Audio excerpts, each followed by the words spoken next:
Welcome back to CCCS 111 Introduction to Programming, and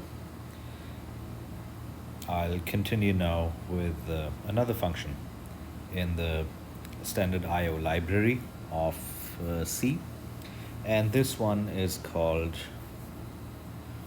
the scanf function. The scanf function is kind of the counterpart to the printf statement.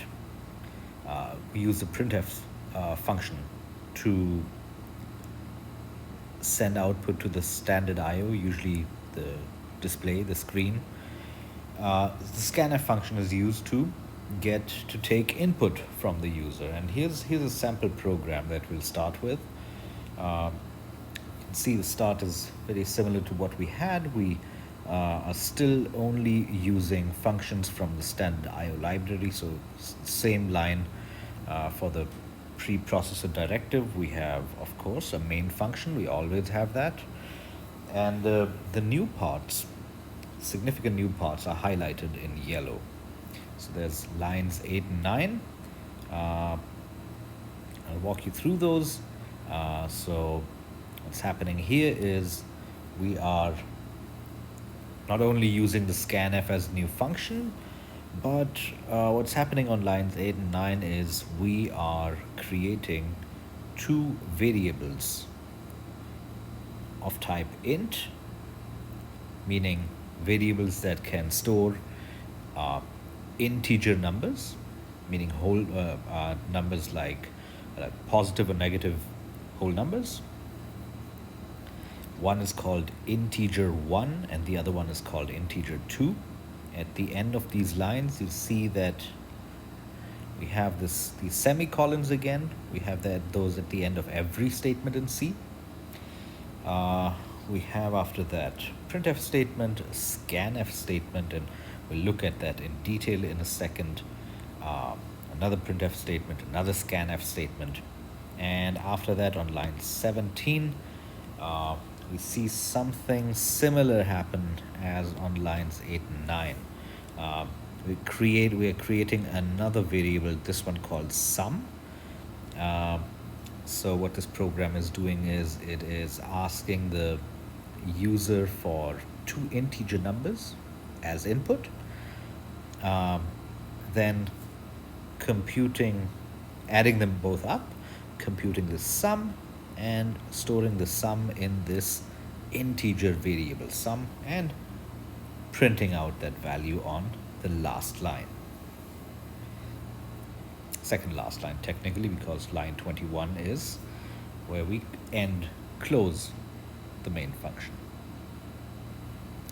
And if we run this, and the user will see this message, enter first integer, and on the next line the user can enter any number. Over here the user, let's say, entered 45, hit the enter key, gets another message asking to enter the second integer.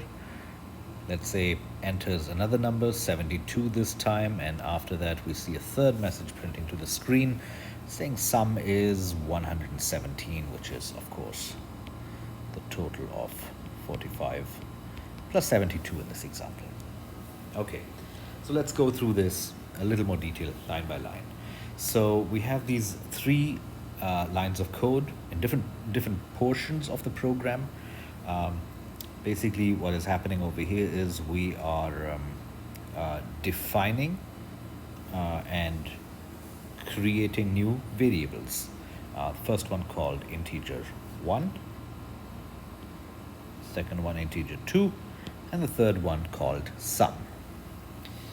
Now, a variable is basically a place, a location somewhere in your computer's memory, the RAM, where you can store information. What type of information? That depends on the type of variable you are creating. In this case, all the variables we are using at this point are of type int, which are capable of storing integer numbers, so meaning numbers like 7, -11, 0, or even something much larger like 31,914. Okay. Um, Now we could, instead of using up 3 lines, we could have done the same thing on a single line of code like this. Int integer 1, comma, integer 2, comma, sum, semicolon. So this is basically a definition of 3 variables on 1 line of code, and we could have done it this way, and we'll try it out both ways when we go to the hands-on part of the section. Another thing to remember is that these names that we have given to variables are case sensitive. What that means is that, let's say you create a variable a1 with a small a, that would be very different from a variable a1 with a capital A. So these would be, so a1 is definitely not equal to the variable a1 with a capital A. This would be, if we create these two, we define these 2 variables, this one and this one, completely separate, completely different. The names that you give to variables can contain letters, can contain numbers, like we've done for integer 1 and integer 2. One thing, you can even use underscore characters, but variable names cannot begin with a digit. So you can have a digit somewhere in there, but not as the first character in the name. All right. Okay, then we have a couple of messages to help the user along. We call these prompting messages, and we are creating these, of course, using printf statements. So technically nothing new. You already know how to do this from the previous section. Think of prompting messages as the messages that you get when you use an ATM machine at a bank. You put in your card. Actually, even before you do that, you see a prompting message, please insert your card. You put in your ATM card. After that, it says something like enter your PIN number. You do that. And so basically an ATM machine, which is really just a computer, basically asks you to go step by step to achieve whatever you want to achieve, whether you want to withdraw money or take a look at how much money you have in your account, etc. And then we come to so those are all prompting messages, really. So now we come to the other new part in this program, and that's the use of this scanf function. What the scanf function is doing is it is reading, in this case, reading input from the command line put in by the user, and it reads in everything until the user hits the enter key, the enter button on the keyboard. Now, what the scanf function does in this case is it has 2 arguments.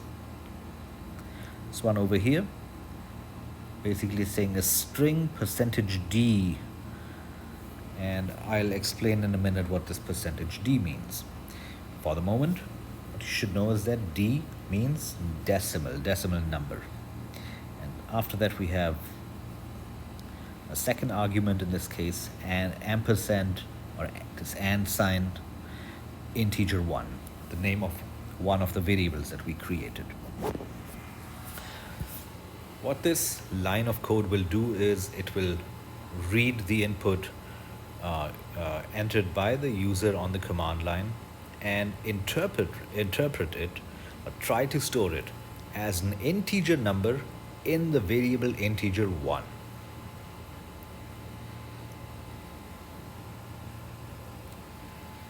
Now this %d, this is called a format control string. This is basically how you specify to the scanf function as what type of data the input should be understood or should be interpreted. Percentage %d specifically is called a conversion specifier. It basically stands for decimal integer.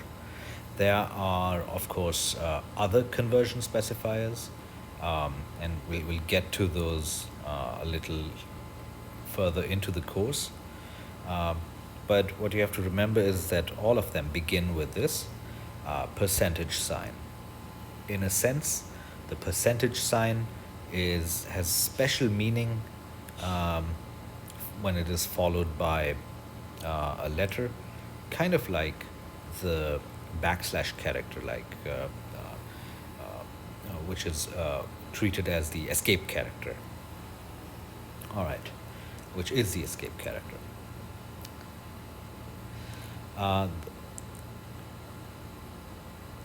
Format control strings are not only used in scanf functions, but as we'll see, are also used in printf functions. And another new thing that you have seen over here is the use of this ampersand sign. You can read ampersand sign, you can read that as, this is the address operator, you can read that as address off. So what's basically happening is that scanf has to put the value that the user has input at the keyboard, has to store that somewhere. What we are trying to say here is that, or what the second argument in the scanf function basically specifies is where to put the input, the decimal number input, and we want to put it into the variable integer 1. Now there is the value that's already stored in integer 1, and then there is the location of integer 1 in memory. Ampersand basically means address off. So when we wrote ampersand integer 1, it meant it basically specified to put the decimal value received by scanf from the keyboard into the location of integer 1.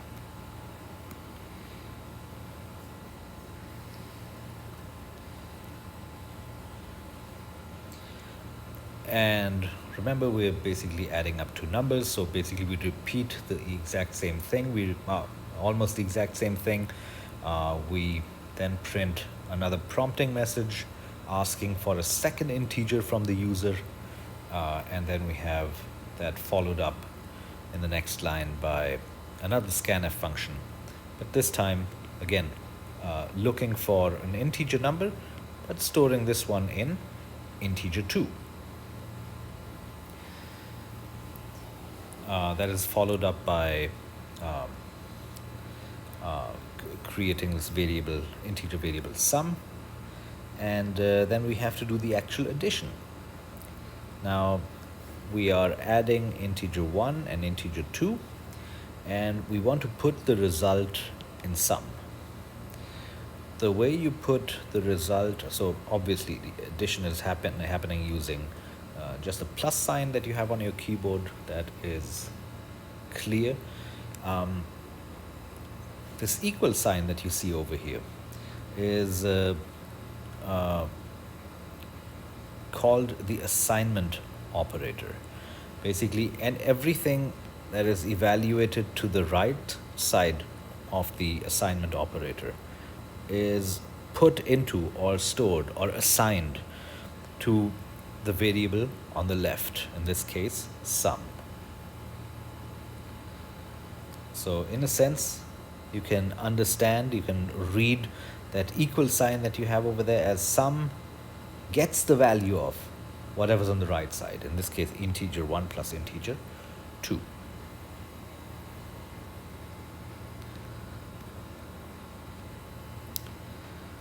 Finally, now that we have calculated the sum of integer 1 and integer 2, we want to print out the result, and we do that using this last printf statement. And we have in here two arguments, not just one, as we saw in the previous examples in the previous section. And over here what we want to do is we want to print a string to the screen, sum is, and that after a space, we want to print whatever the value is of the variable sum.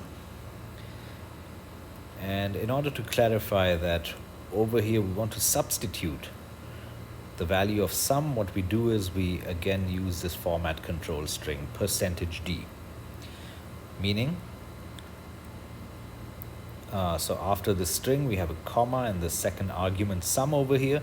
What this will accomplish is it will read the value stored in sum, in the sum variable, and format it as a decimal number and print it over here. This is followed by /n, the new line character, and that's it. That's what we should see on the screen. Sum is, and whatever the sum value of stored in sum is at that moment. Now, instead of creating this variable sum, what we could have also done is we could have saved us the effort, however much effort that is, of creating the variable sum, and instead we could have just written it like this. Printf statement sum is space %d /n, and end the string. And over here the second argument, instead of putting in sum, we could have just directly written over here integer 1 plus integer 2. The C compiler would evaluate the sum of integer 1 plus integer 2 and put that over here. So you could have saved yourself the creation of that extra sum variable. So this is another way of doing it. So let's talk a little bit more about variables. So there are several several elements to a variable. There's the name of the variable, and the example that we saw, the name of one variable was integer 1. There's the type of variable, and the type that we were using were all type int, or short for integer. And then, of course, there is the actual number, the value that has been stored in that variable. And in our case, I think that was 45 and 72, I think the other one, right? Or whatever. All right. In addition to that, there's also the location in your computer's RAM or memory where this variable is, where space for this variable is created. That location is also called an address, and in order to if you need to refer to the address of a variable, you simply add this ampersand sign in front of the variable name, and then you are talking about a variable's location in memory. So you can imagine it looking kind of like this. So when after the user provided the first number, integer 1, it kind of looks like this. You have integer 1, your variable, and we have some place in memory, and in it is stored the value 45 that the user has given as input at the keyboard. Kind of repeat the same thing for the second variable, integer 2. I think that time the user entered the value 72, and after that happens, this is kind of the picture of in memory. We have second integer variable called integer 2, and its value is 72. That's followed by creation of another integer variable called sum, and assigning it integer 1 plus the result of integer 1 plus integer 2 using the assignment operator. After that happens, the picture of memory looks something like this. We have a third variable, this one called sum, and it stores the result of adding integer 1 and integer 2.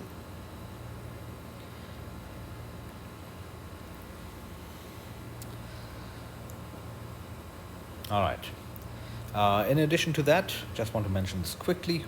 We only did addition over here. There are, of course, other arithmetic operations, and we can add numbers, we can subtract numbers. For subtraction, you use the minus sign. You can multiply numbers using the multiplication operator, which is not an x, but this asterisk.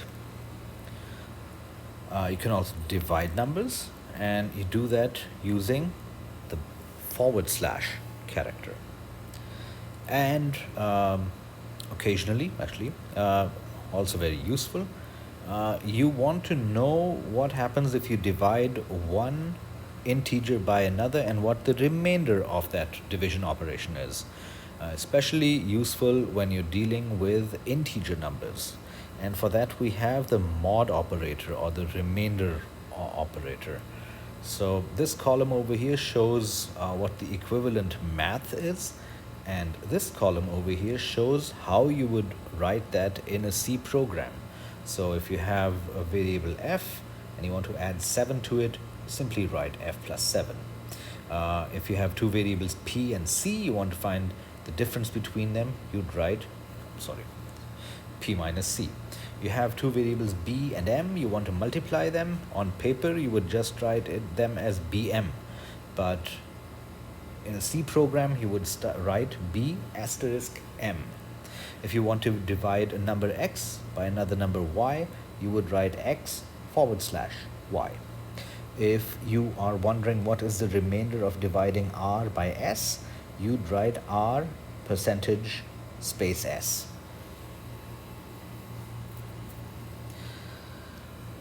This last one in particular is more interesting when you're dealing with integers. All right.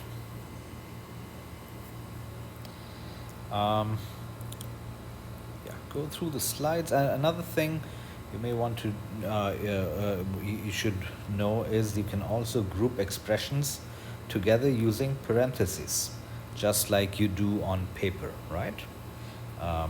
If you would just write a star or asterisk b plus c, what that would do is it would first evaluate this, and the result of that would be added to c.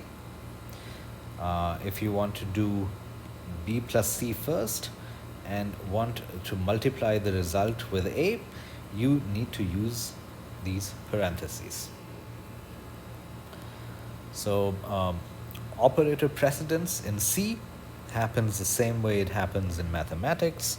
So sometimes you don't even need these parentheses, but you want to use them anyway, because sometimes they make your code look better, or makes it more easy to understand for the reader. So you can use these parentheses to actually change the way operations are, the order in which arithmetic operations are performed, or you can just use them for readability. All right, so let me get you to an example, show you how this happens. So first of all, this is the order of precedence of operators. So the order in which, if you have a long arithmetic expression, the order in which different operations are performed. First of all, parentheses. This is what your compiler will look at first. After that, the first operations that are performed are multiplication operations, followed by all the division operations, remainder operations, and all those are evaluated. Then it gets to addition, then to subtraction operations, and finally assignment operations. So let me show you an example of how that would work. So let's say we have this very long expression here in the first line. We have an assignment operator, we have multiplications, and we have some additions going on. So the order in which we would evaluate, your compiler would actually evaluate this is start on the left side. First operation, well, there are no parentheses over here. The first operation to be evaluated is 2 times 5. The result is plugged in back in here. You end up with this. Then again, starting from the leftmost, we have a multiplication operation. This one is evaluated first. Result is 50. 50 is plugged back in here. Okay, so then we have addition, multiplication operation. So we do, in the next step, this multiplication step is performed. The result is 15. 15 is plugged in here. We now have 50 plus 15 plus 7 left on the right side. 50 plus 15 is on the left side, will be performed first. The result is 65. 65 is plugged in here. We have only one operation left over here. So 65 plus 7 is 72. We have this left. And finally, in the last step, the assignment operation. Y will be assigned the value 72. That happens. All right. And yeah, that's it. And we'll move on to simple control flow statements next time.